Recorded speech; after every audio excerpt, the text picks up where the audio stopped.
어느 정도 좀 우리가 여력이 좀 될 때 기준금리를 좀 어느 정도 정상화를 시켜놓는 것이 미래에 또 우리가 금리 정책을 쓸 수 있는 여력을 마련하는 측면도 분명히 존재를 합니다.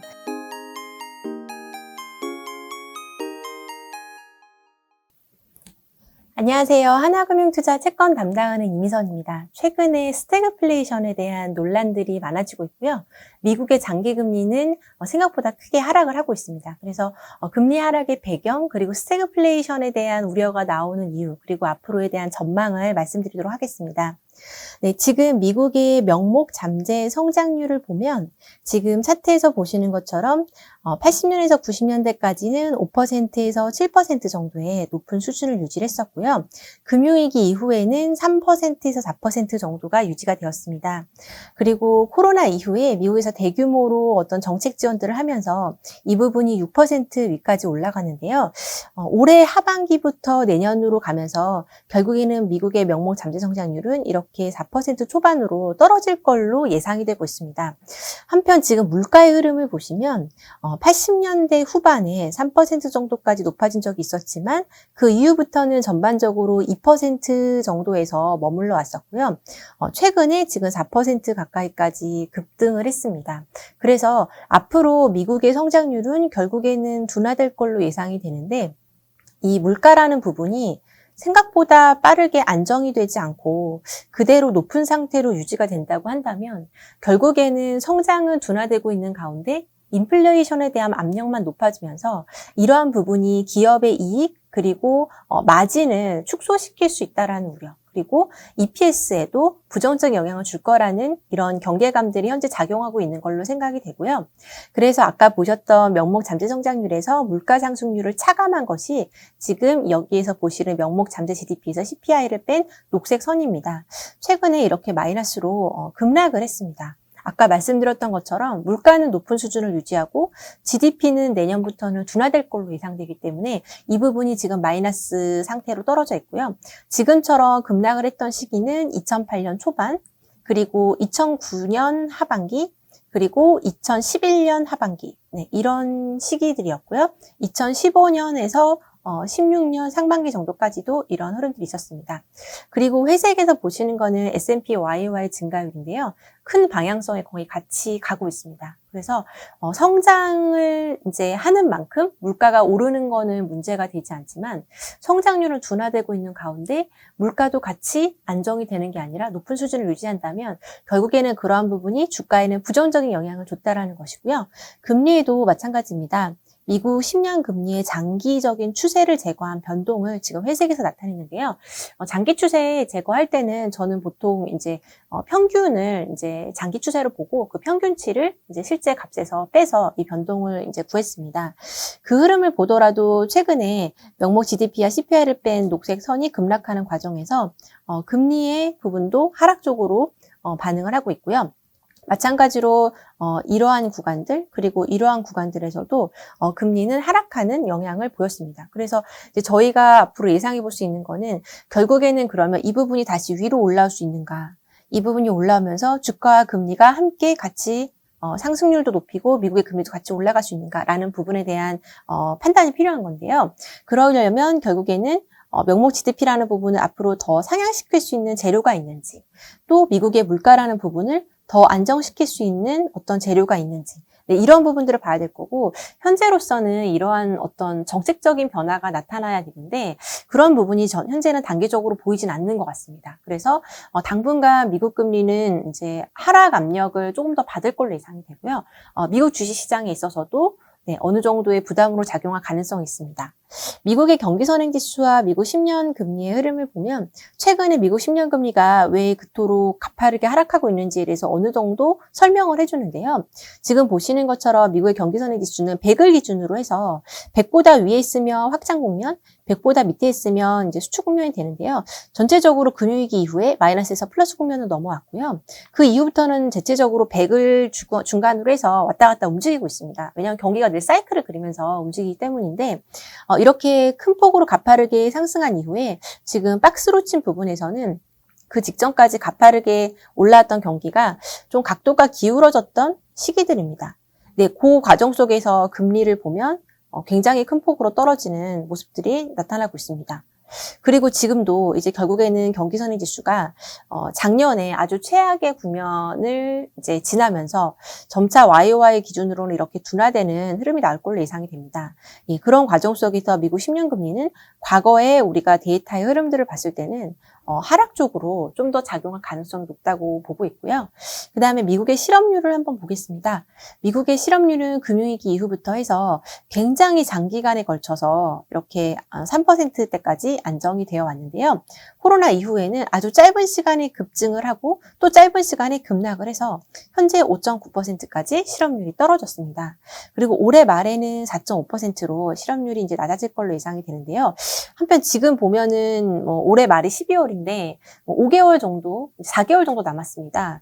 네, 근데 지금 한 4, 5개월 남은 시간 동안 연준이 예상하고 있는 4.5%까지 실업률이 낮아지기 위해서는 1.4%포인트가 떨어져야 되는 건데요. 예, 생각보다 빠르게 실업률이 좀 떨어져야만 연준의 그 예상에 부합하게 됩니다. 그 이야기는 연준이 전망하는 이러한 실업률 수준까지 도달하기가 쉽지가 않을 수 있다는 것이고요. 그렇다면 미국의 고용시장에 지금 여러 가지 이유들 때문에 회복이 좀 더디게 진행되고 있습니다. 그렇다면 이 부분이 굉장히 느리게 진행이 된다면 미국의 테이퍼링은 언제 할 수 있을까라는 부분을 생각했을 때 네, 미국에서 지금 연준에서 중시하는 거는 물가라는 부분은 이미 연준의 목표치를 넘어섰습니다. 근데 계속 고용이 완전 고용에 도달하지 못했다라는 이야기를 하고 있거든요. 고용에 계속 연준이 포커스를 맞춘다고 한다면 실업률이 이렇게 예상보다 천천히 떨어지는 흐름이라고 했을 때 연준의 테이퍼링 결정도 시장이 우려하는 것만큼 올해 말이라던가 이제 아주 빠른 시간에 시작하기보다는 대략적으로 내년 상반기 내년 초보다는 2분기 정도가 될 가능성이 높다고 봅니다. 그래서 그 시기에 대해서는 생각보다는 시장이 예상한 것보다는 좀 뒤쪽이 될 가능성이 높지 않나. 지금 최근에 고용시장의 느린 회복 봤을 때 그렇게 예상을 하고 있고요. 그 다음에 이제 내년에 초가 되든 내년 중순이 되든 연준이 결국에는 테이퍼링을 하게 될 겁니다. 연준이 테이퍼링을 하게 되면 환율이나 금리는 어떤 식으로 움직이게 될지 과거의 흐름들을 한번 보겠습니다. 연준이 매입한 자산은 지금 녹색 선으로 보여지고 있고요. 회색은 원달러 환율입니다. 지금 녹색 동그라미로 쳐져 있는 1번, 3번, 6번 보면은 연준이 QE를 처음 시작했던 시기이거나 중단했다가 재개를 했던 시기입니다. 그래서 자산 매입을 이제 시작했던 시기인데요. 그 시기에 공통적으로 환율은 다 하락을 했습니다. 즉 달러 약세, 그 다음에 원화를 포함한 신흥국 통화는 강세로 갔던 것이고요. 그 다음에 2번과 5번과 4번과 5번 보면은 연준이 QE를 중단을 했던 시기고요. 5번 같은 경우에는 보유하고 있는 자산 규모를 오히려 축소했던 시기입니다. 그래서 정말로 금융시장의 초과 유동성을 흡수했던 그런 시기인데요. 보시면은 공통적으로 환율은 일단 저점에서 올라오는 모습들이 나타납니다. 네, 이렇게 환율이 상승하고 있고요. 지금도 내년부터 어느 시점이 될지 모르지만 결국에는 연준이 자산 매입을 중단을 하게 될 것입니다. 네, 자산 매입 규모를 점점 줄이다가 더 이상 매입하지 않고 재투자만 하는 구간으로 다 가게 될 것입니다. 네, 그래서 그러한 구간들 속에서는 환율은 아마 상승 압력을 받을 가능성이 높다. 네, 과거에 연준의 어떤 통화정책과의 관계를 봤을 때 이렇게 예상하고 있고요. 네, 금리도 보시면은 1번과 3번과 6번은 연준이 QE를 처음 재개했던 시기인데요.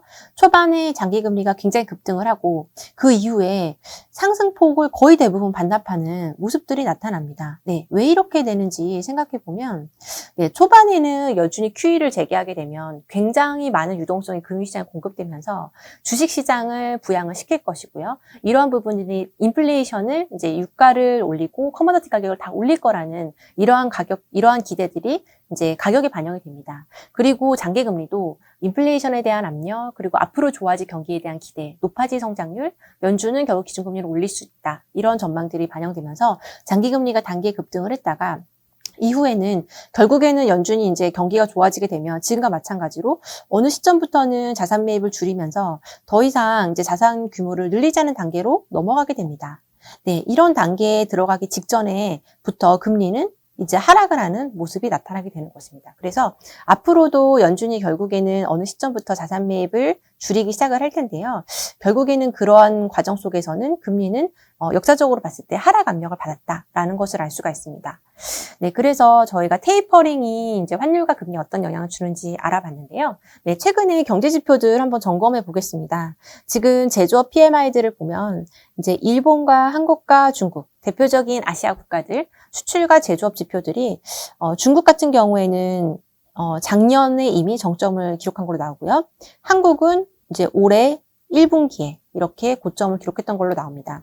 그리고 일본도 둔화되고 있는 모습으로 나타나고 있습니다. 그래서 아시아가 전체적으로 이렇게 둔화되는 모습이 나타나고 있고요. 미국과 유럽은 계속 확장되고 있습니다. 네. 그래서 보통은 이제 아시아 쪽에서의 지표들이 글로벌 경제 지표의 선행 역할을 하게 됩니다. 그래서 지금 아시아 쪽에서 이렇게 동반 둔화되고 있는 부분, 그리고 미국의 제조업도 최근에 이렇게 고점을 기록한 것처럼 나타나는 부분들, 이런 것들이 전체적으로 이제 글로벌 경제 성장에 대한 기대를 낮추는 쪽으로 작용을 하고 있습니다.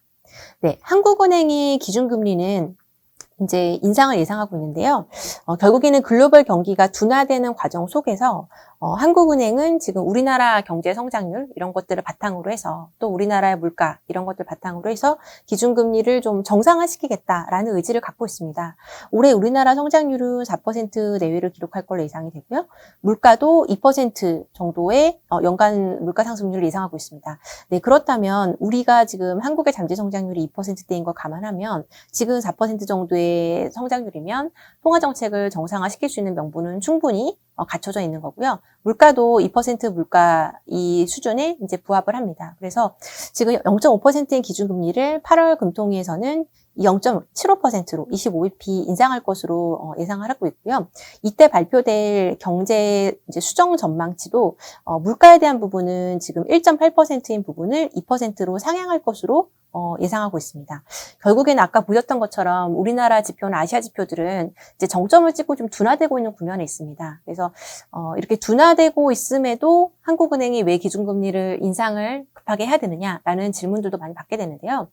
사실 사이클상 정점을 기록하고 이제 둔화되는 흐름은 이제 자연스러운 현상입니다. 근데 둔화되는 과정 속에서 일단 올해부터 보면은 성장률이나 물가 같은 경우에는 어느 정도 우리가 최악의 국면에서는 벗어난 이러한 결과를 보여주고 있습니다. 그래서 더 이상 사실 기준금리 인상에 대한 시기를 내년으로 더 늦춘다거나 했을 때는 사실 경기가 이미 더 이제 둔화되는 단계로 들어가 있을 가능성이 높습니다. 예, 그때 가서는 사실 기준금리 인상은 더 어려워질 것이고요.